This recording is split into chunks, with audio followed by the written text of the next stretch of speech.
ایسا لگتا تھا کبھی آنکھ میں کوئی تکلیف ہوئی نہ تھی. یہ کرامات کا ظہور ہو رہا ہے کب؟ جب سرکار کی مبارک عمر 6 برس کی ہے، 7 برس کی ہے. وقت گزرتا رہا حتیٰ کہ حضور کی زندگی کا 8واں سال شروع ہو گیا. سرکار جب 8 برس کے ہوئے نا، آپ کے دادا حضرت عبد المطلب وصال فرما گئے. اب دیکھیں کس طریقے سے باپ پہلے ہی وفات پا چکے تھے، ماں 6 برس کی عمر میں.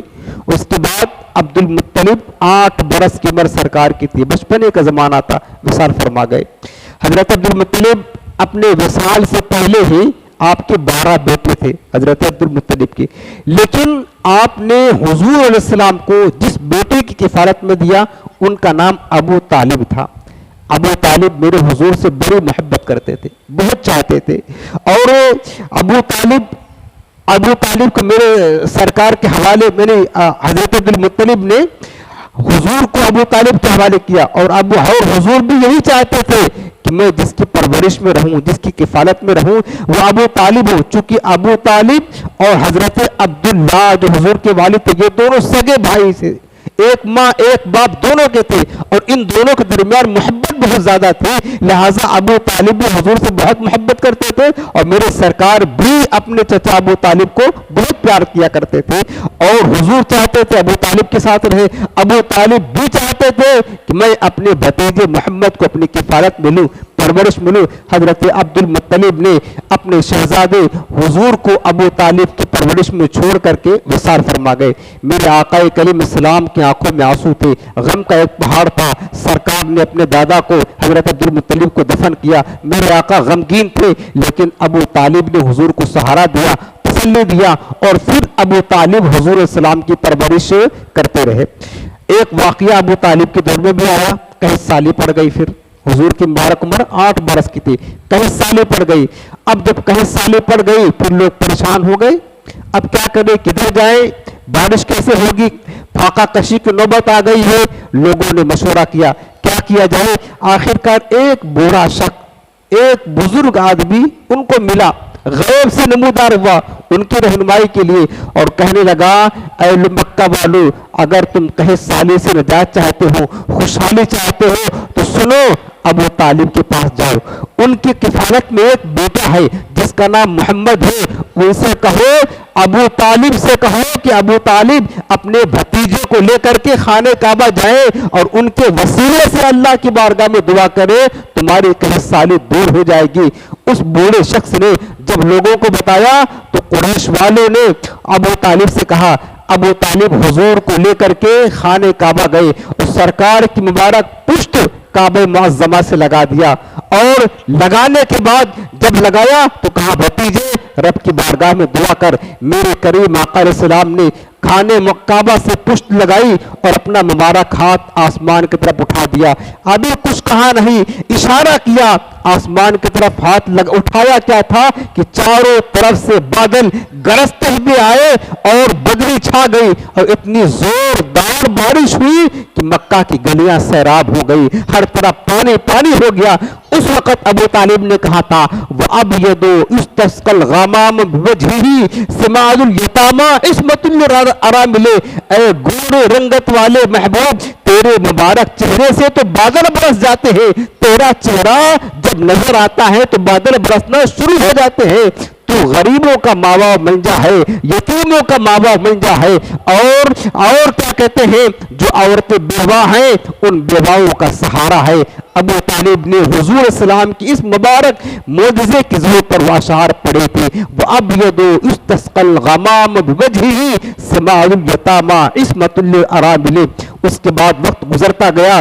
میرے آقا علیہ السلام کی مبارک عمر 8 سال، 9 سال، 10 سال، 11 سال، 12 سال ابو طالب کی کفالت میں سرکار پرورش پاتے رہے، اور بے شمار معجزات و کرامات کا زور ہوتا رہا، حتیٰ کہ میرے کریم آقا کی مبارک عمر جب 12 سال ہو گئی، 12 سال ہو گئی، تو اب چونکہ قریش کا ایک معمول تھا، قریش کا زیادہ تر گزر بسر جو ہوتا تھا وہ تجارت پر ہوتا تھا. اہل قریش جو ہے نا سال بھر میں 2 مرتبہ تجارت کرتے تھے. ٹھنڈیوں کے موسم میں یمن کی طرف جاتے تجارت کے لیے، اور گرمیوں کے موسم میں ملک شام جایا کرتے تھے. اور سورہ قریش ہے نا، لِإِلَافِ قریش، اس میں ان دونوں سفروں کا تذکرہ اللہ نے کیا ہوا ہے، قریش کے دونوں سفر کا تذکرہ کیا ہے۔ تو ابو طالب بھی تھے، وہ بھی تجارت کرتے تھے۔ اب ابو طالب میرے آقا سے اتنی محبت کرتے تھے کہ حضور اسلام جب تک کھانا نہیں کھا لیتے ابو طالب نہیں کھاتے، ان کے گھر میں کوئی نہیں کھانا کھاتا تھا جب تک سرکار کو نہ کھلا دیتے، حتیٰ کہ اگر ایک پیالے دودھ ہوتا، ابو طالب خود کہتے ہیں کہ ہمارا تجربہ ہے جس دن اگر حضور دودھ نہ پیتے اور گھر والے پیتے تو کم پڑ جاتا، لیکن ایک ہی پیالی دودھ ہوتا، سب سے پہلے اپنے بھتیجوں کو پلاتا، پھر گھر والوں کو پلاتا، تو سارے گھر والوں کے لیے ایک پیالے دودھ کافی ہوتا۔ ابو طالب خود کہتے بیٹے انک لمبارکن، تو بڑا برکت والا بیٹا ہے، بڑا عظمت والا بیٹا ہے، یہ سرکار اسلام کی مبارک برکتوں کا ظہور ہوتا رہا۔ تو ابو طالب جہاں جاتے حضور کو ساتھ لے کر کے جاتے، سرکار کے بغیر نہ کھاتے نہ پیتے، اپنے ساتھ سلاتے، اپنے ساتھ رکھتے، خلوت جلوت ہر جگہ ابو طالب نے میرے کریم آقا کی بڑی خدمت کی ہے، بڑی خدمت کی ہے، بڑی خدمت کی ہے۔ اسی لیے علماء نے فرمایا کہ بعض لوگ اختلافات کرتے ہیں ان کے ایمان کے بارے میں، ہمیں اختلاف میں نہیں پڑنا ہے، سکوت کرنا ہے، اور جب بھی ابو طالب کا ذکر آئے ہمیشہ خیر کے ساتھ ہی کرنا ہے اور ان کا معاملہ اللہ کے حوالے کر دینا ہے، ہرگز کبھی بے ادبی گستاخی کی شان اقدس میں نہیں کرنی ہے، چونکہ انہوں نے حضور کی بڑی خدمت کی ہے۔ اب میرے آقا علیہ السلام کا وقت گزرتا رہا، حضور کی مبارک عمر ہو گئی 12 سال، آخری بات عرض کرتا ہوں 12 سال ہو گئی۔ ابو طالب کو جانا تھا کہاں؟ سفر کے لیے، ملک شام، تجارت کے لیے۔ اب حضور کو چھوڑ کر کیسے جاتے؟ سرکار کو ساتھ لیا اس تجارت سفر میں۔ اب دیکھو میرے آقا نے کاروبار بھی کیا پیارے، ابھی بچوں کی کھیلنے کی عمر ہوتی ہے، 12 سال کی عمر کیا ہے؟ سرکار ابو طالب کے ساتھ تجارت کرنے جا رہے ہیں، اور میرے آقا نے ابو طالب کے گھر کی بکریاں بھی چرائی ہیں، اور میرے آقا خود فرماتے جو نبی مجھ سے پہلے گزرا ہے ہر نبی نے بکریاں چرائی ہے۔ بکریاں چرانا انبیاء کی سنت ہے، میرے آقا نے خود فرمایا، صحابہ پوچھا حضور آپ نے بھی؟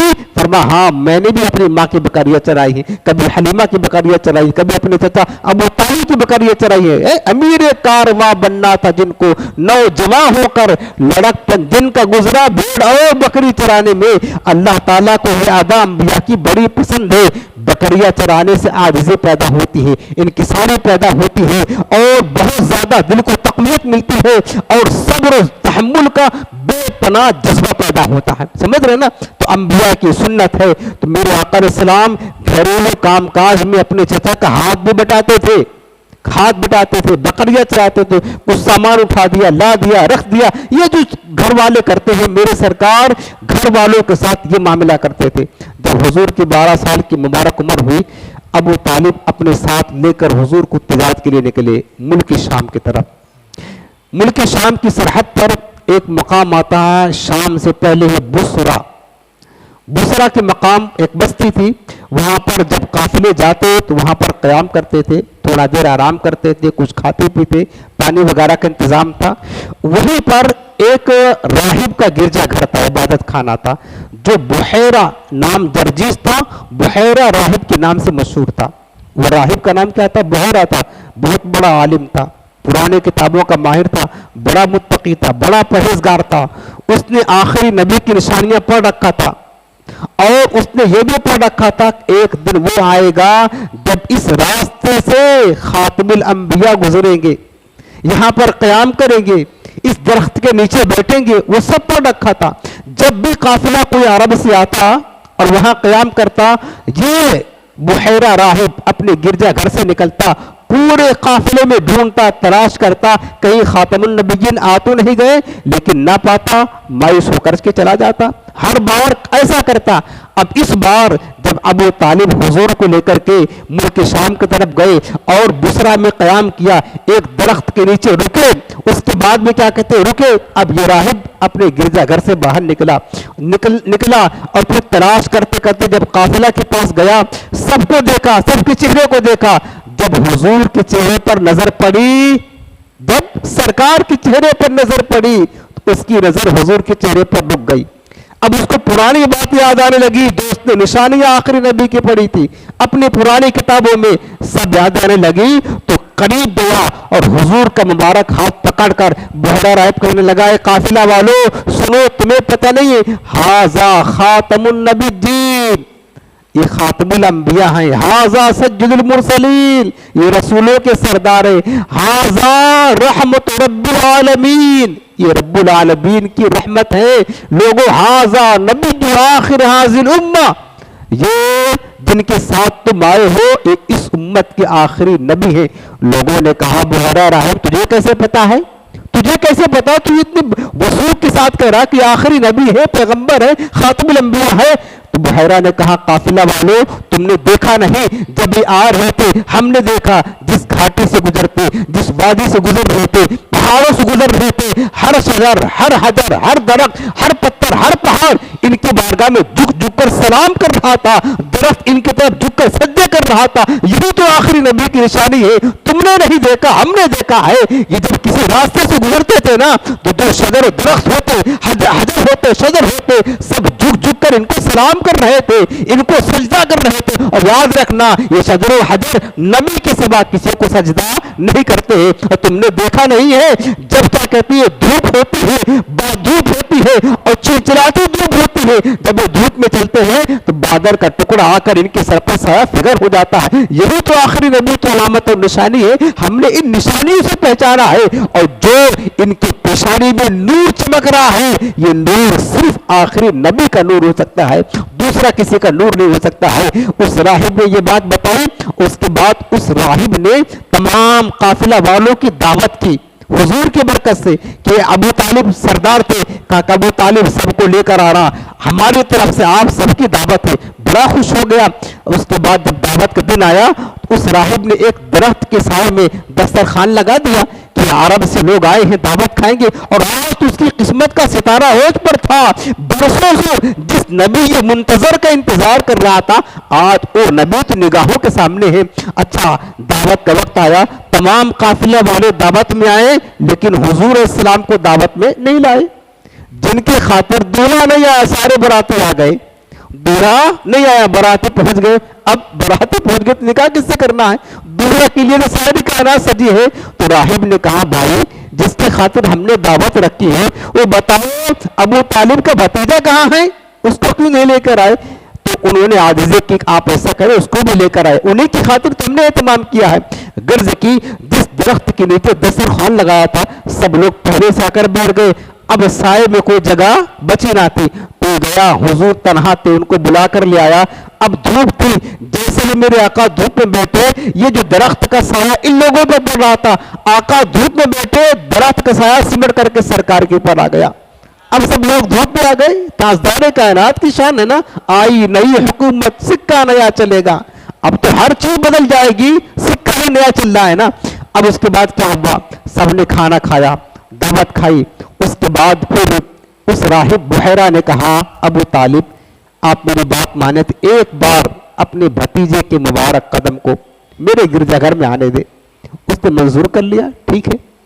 بہرحال سرکار کا مبارک قدم جب پڑا. اب راہب کہتا ہے وہ بحیرہ راہب ایمان لے آیا اور کہنے لگا کہ اس ہمارا گھر گرجا گھر نور سے معمور ہو گیا. حضور کا قدم پڑتے ہی نور سے جگمگا اٹھا، چمک گیا. اس کے بعد باہر نکلے تو وہ راہب جو ہے نا ابو طالب اور قافلہ والوں کو نصیحت کرنے لگا کہ دیکھو ہم نے علامتیں تمہیں بتا دی، پڑا ہوا ہے کہ ابھی شام جاؤ گے نا تو شام میں یہودی بہت زیادہ ہیں اور یہودی آخری نبی کی نشانیاں جانتے ہیں. ابو طالب میرا مشورہ یہ ہے کہ تم ان کو یہیں سے لے کر واپس مکہ چلے جاؤ. مجھے اندیشہ ہے کہ یہودی ان کے جانے دشمن ہیں، اگر ان کو دیکھیں گے تو قتل کر دیں گے. وہ راہب نصیحت کر رہا، بحیرہ راہب قافلہ والوں کو آپ جیسے تیسے ہو سکے ان کو یہیں سے لے کر واپس جائیں. ابھی یہ بات کر ہی رہے تھے کہ 7 آدمی وہاں پر آ پہنچے. 7 آدمی آ پہنچے اور وہ بحیرہ راہب سے کہنے لگے کہ بتاؤ ہم نے سنا ہے کہ اسی سال اسی مہینے میں آخری نبی یہاں سے گزرنے والے، اسی سال اسی مہینے میں آخری نبی آئے ہیں گزرنے والے ہیں. اور ملک شام سے یہودیوں کی ایک جماعت ہے جو ہر راستے پر تعینات کر دی گئی ہے، جیسے ہی وہ نبی آئے ان کو فوراً قتل کر دینا. اتنے خطرناک دشمن تھے، پہلے سے پلان بنایا تھا اور ہم اسی مقصد کے تحت آئے ہوئے ہیں. وہ راہب ان ساتوں کو لے کر ایک کنارے ہوا اور سنجیدگی ساتھ کہنے لگا اے آنے والوں تم آخری نبی کو قتل کرنا چاہتے ہو، ذرا ایک بات کا جواب دو، اللہ تعالیٰ اگر کسی کام کا ارادہ رکھتا ہے کہ یہ کام ہو جائے تو کیا کوئی روک سکتا ہے اس کو؟ تو اس نے کہا نہیں، کہا بس جو رب چاہتا ہے، یریدون ان یطفئوا نور اللہ بافواہہم واللہ متم نورہ ولو کرہ الکافرون، اللہ فرماتا ہے لوگ تو چاہتے ہیں کہ اللہ کے نور کو اپنے منہ سے بجھا دیں، لیکن اللہ اپنے نور کو بڑھانا چاہتا ہے، بلند کرنا چاہتا ہے، فانوس بن کے جس کے حفاظت ہوا کرے، یار وہ شمع کیا بجھے جسے روشن خدا کرے۔ اس راہب نے سمجھایا کہ ان کے بیعت کر لو، اطاعت کر لو، مان لو ان کی بات، اس نور خدا کو کوئی بجھا نہیں سکتا ہے، نور خدا کو کوئی مٹا نہیں سکتا ہے، یہ بھڑک کر رہے گا، جل کر رہے گا اور ساری کائنات کو اپنے نور سے منور روشن کر کے رہے گا۔ تم لاکھ کوشش کر لو، یہودیوں نے لاکھ تدبیریں کی، اور میں نے پچھلے درسوں میں بتایا آپ کے والد کو قتل کرنے کی کوشش کی لیکن سب ناکام رہے، نامراد رہے۔ اللہ تعالیٰ اپنے محبوب کا حامی و ناصر ہے۔ بہرحال وہ ساتوں تو مان گئے۔ اس کے بعد آخر میں کیا ہوا، ایک روایت میں یہ بھی لکھا ہے کہ دعوت کھانے کے بعد وہ راہب کتاب لے کر آیا، پرانی کتاب، حضور کے سامنے کھڑا ہو گیا، کبھی سرکار کا چہرہ دیکھتا ہے، کبھی کتاب دیکھتا، کبھی چہرہ دیکھتا، حضور کا جسم دیکھتا، کبھی کتاب دیکھتا، اور دیکھنے کے بعد سب ملا لیا اور کہنے لگا واللہ باللہ تاللہ، خدا کی قسم یہی نبی آخر الزمان ہے، یہی نبی آخر الزمان ہے۔ اس کے بعد ٹیسٹ کرنے کے لیے، امتحان لینے کے لیے حضور سے پوچھنے لگا وہ راہب بہرا، کہنے لگا اے محمد تمہیں لات و عزا کی قسم، لات و عزا کون ہے؟ یہ کافروں کے بت کا نام ہے، کفار و مشرکین جیسے ہم اللہ کی قسم کھاتے ہیں، مشرکین جو ہے نا لات و عزا کی قسم کھاتے تھے، وہ راہب ٹیسٹ کرنے کے لیے کہنے لگا محمد تمہیں لات و عزا کی قسم جو میں پوچھوں گا سچ سے بتاؤ گے؟ جیسے ہی لات و عزا کا نام سنا نا میرے آقا جلال میں ہو گئے، کہنے لگے راہب زبان خاموش، یہ لات و عزا میں اسے سخت نفرت کرتا ہوں، میں نے نہیں مانتا، یہ تو جھوٹے ہیں، یہ جھوٹوں کی معبود ہے، ہم انہیں نہیں مانتے، سچی بات کر۔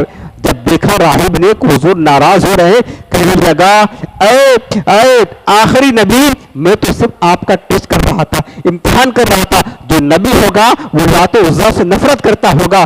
اب میں اگلا سوال کرتا ہوں، اب میں کہتا ہوں اپنے رب کی قسم، رب کی عزت و جلال کی قسم، آپ بات سچ سچ بتائیں آپ کی نیند کیسی ہے؟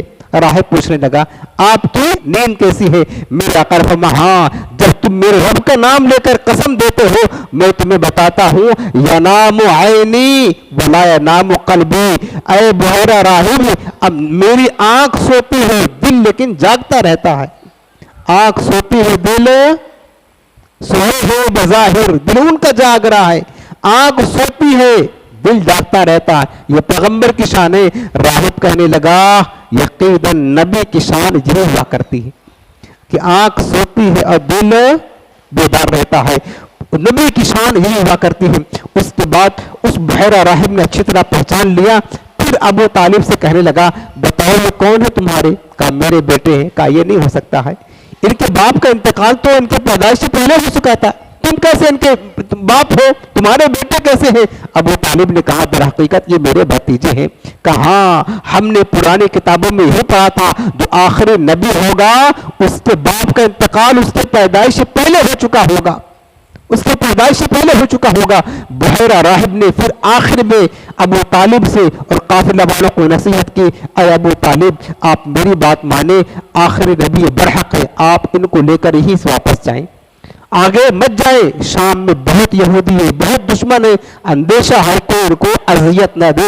ابو طالب نے سب اس کی بات مانی اور اس کے بعد انہوں نے اپنا سامان جیسے تیسے بیچا اور وہیں سے لے کر حضور کو واپس مکہ المکرمہ تشریف لائے۔ پھر میرے آقا علیہ السلام کی 12 سال کی عمر تھی، اس کے بعد آگے کی زندگی کے حالات کیا پیش آتے ہیں اور سرکار کس طرح کرامات، معجزات، انوار و تجلیات کا ظہور ہوتا ہے، یہ انشاءاللہ میں تفصیل کے ساتھ آج وقت بھی پورا ہو گیا، آج کا درس یہیں پر ختم کرتے ہیں اور انشاءاللہ کل آئندہ اس کے بعد کے جو واقعات ہیں میرے آقا کریم کی مکی زندگی کی اور حضور کی مبارک جو جوانی کے ایام شروع ہوتے ہیں تو سرکار کی مبارک سیرت تجربہ کیا آتی ہے انشاءاللہ بہت معلومات ہے، آپ تشریف لائیے گا، اللہ نے چاہت کا حل کل ہم انشاءاللہ عرض کریں گے۔ بس اللہ تعالی ہم سب کو حضور کی پاکیزہ سیرت